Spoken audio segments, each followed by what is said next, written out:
Hey everybody, it's Jason Blaha here, and today I want to chat with you guys a little bit about, something I have observed, come to realize over the decades, even something I've accepted more and more as I've changed my training more towards aesthetics instead of strength. But this still holds true for strength training. Very advanced lifters, particularly as you start to age, you will be better off doing the overwhelming majority of your work with 10 plus reps. Okay? And I say that for a number of reasons. And I'm not saying singles don't have their place, because obviously I do them, I program them, everything else. But in terms of heavy work, moderately heavy singles, anything that's a training max, 90% up. And I actually think you shouldn't go much over 90% unless your ego needs it, because you need to set a PR to feel better as a human being, part of your identity, or you're in a competition. Okay? But I want to be clear there. It is absolutely not required for you to break a world record before you do it on the platform. Just a point people miss with that, who want to truly max out too often. It's not necessary. Okay? In other words, for someone to squat 900 pounds, they absolutely do not have to squat 900 pounds before they squat 900 pounds. If you can do 840, 850 really clean, you can walk in and do 900 when you need to. Just an FYI.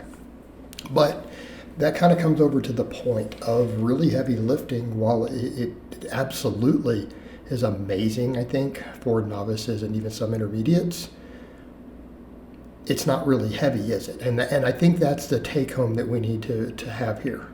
In other words, if the most weight you're ever putting on a bar for a bench is 200 pounds and 300 for a squat, and you're a male, you're not lifting heavy.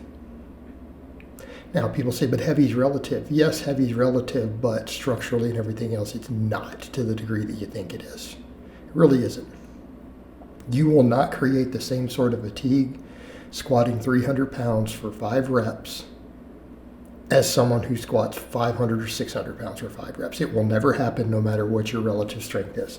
That latter, even if they are that percentage stronger than you, the recovery and the impact that it has on your joints and skeleton is not in the same world. You're in a completely different realm. And that's the reason I say that, because the problem we start running into as we get more advanced and we have a strength base. A strength base being, can you bench 300, squat 400, deadlift 500? That's a solid strength base, right? That's a good base. You have a really good strength base. Obviously not world-class level lifts or anything, but you're strong.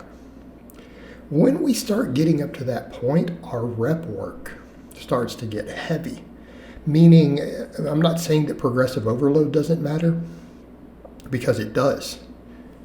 But progressive overload can you do 12 reps with what used to be more than your max? Well, that's definitely progressive overload. You're obviously going to be bigger. So in this context, it beats you up more. And as far as a muscle stimulus set goes, your pecs, your biceps, all of that really don't care so much that something was a 6 rep max and the 6 rep was a little grindy or slow, or 1 rep in reserve. It took a little longer to lock it, versus if it's your 13th rep. As far as most of that is concerned, that progression is very, very similar. In other words, the tension placed upon the higher threshold muscle fibers is very similar. Okay? So you're going to gain just as much muscle from the lighter weight for more reps up to a point. Again, I'm not telling people to do 50 rep sets, although I do some of that. But I think some of your single joint movements, okay, let's talk about that for a moment. Our tricep extensions, our leg extensions, getting real close to failure with 20, even 30 reps, actually pretty good. I don't think you should squat that way. I don't think you should bench press that way. But do you see where I'm going with that?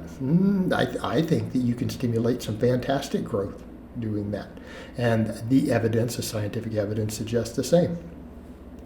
But in general, you're going to be less beat up. In other words, like you saw me doing, I think at the start of this video, doing some flat benching there with, a 12 rep set with 225, right, with a nice wide grip. Same thing, you see me doing like a 15 rep set of barbell rows. But it's not a lot of weight, it's like 155.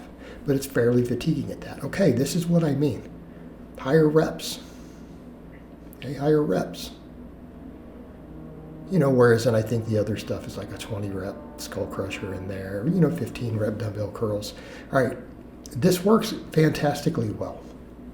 And I would say really going under about 10 reps, unless it's due to fatigue, like let's say you're doing multiple sets of bench and you're starting with 11 or 12 reps, you can't get 10 anymore, you got to do 8 or 9 on your last set because you've created so much fatigue. Okay, that's fine, because it's a weight that you could handle for 10 plus at the start. I think it still counts. But the point here is that there's a threshold where we have to say, what is just beating our joints and stuff into the ground? Okay? And that's one of the things that I found in my coming up in my late 40s. Last year, what sort of sets did you guys see me routinely doing? 5 and 6 rep sets with 315 on the bench.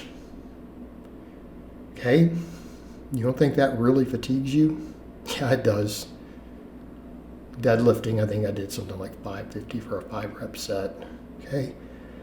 This absolutely hammers your recovery. And you have to ask the question of why are we doing it? Could I get just as much stimulus from a 12 rep set on that bench press? Of course I could. Of course I could. As long as we're creating fatigue and there's some progressive overload, so therefore progressive tension, we're in a good place.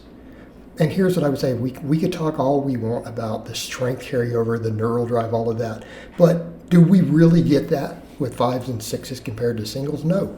When you want your strength to go up, come in and do some heavy singles. And do them with good form, full range of motion. Do some real serious training maxes. Not come in and grind it with bad form and butt off the bench. No, man, come in and pause bench, a 2 or 3 second pause, and drive it up. With the heaviest weight, you can do it with good bar speed and good form.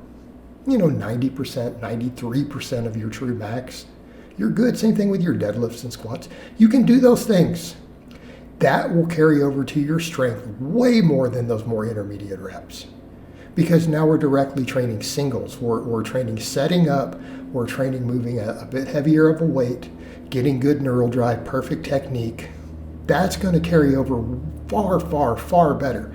90% carries over dramatically better than 80% does to actually maxing later. And it doesn't beat you up as much because you're just coming in and doing 1 rep, and because form's never degrading, we're not getting put at those weird angles that really beat us into the ground. I think that's the way to go, and I would say that for the most part, the overwhelming majority of our training should probably be 10 plus reps. And am I saying we can't occasionally do some 5s or whatever? No, I'm not saying that. I think you would be better off keeping that as a smaller minority of your training, though. And I think for people, once they've built a solid base, and you're a pretty advanced lifter, I think you could pretty much do exclusively 10 plus and be just fine. All right, guys, but that's really all I have to say on that today. I hope it's been informative, and I'll talk to you guys next time.